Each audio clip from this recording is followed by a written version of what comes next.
NTC may frequency para sa ABS-CBN para sa bagong franchise.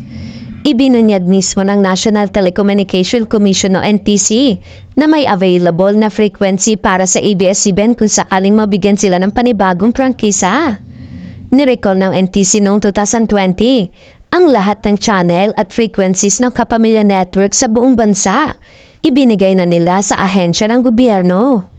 Ang Channel 2 ay malabo na umanong mabawi sa Advanced Media Broadcasting System o AMBS na siyang may hawak ng All TV habang ang Channel 23 na siyang UHF channel nito at ang dating Studio 23 at Sports and Action ay hawak na ng Aliw Broadcasting Corporation na siya ring may-ari ng DWIC at Home Radio sa radyo.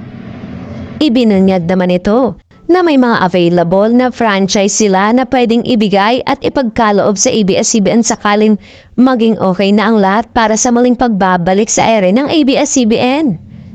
Nabuhaya naman ang mga kapamilya fans dahil sa sinabing ito na magandang balita ng NTC para sa mga kapamilya viewers na umaasa na muling mapanood ang kanilang paboritong istasyon na makabalik sa ere.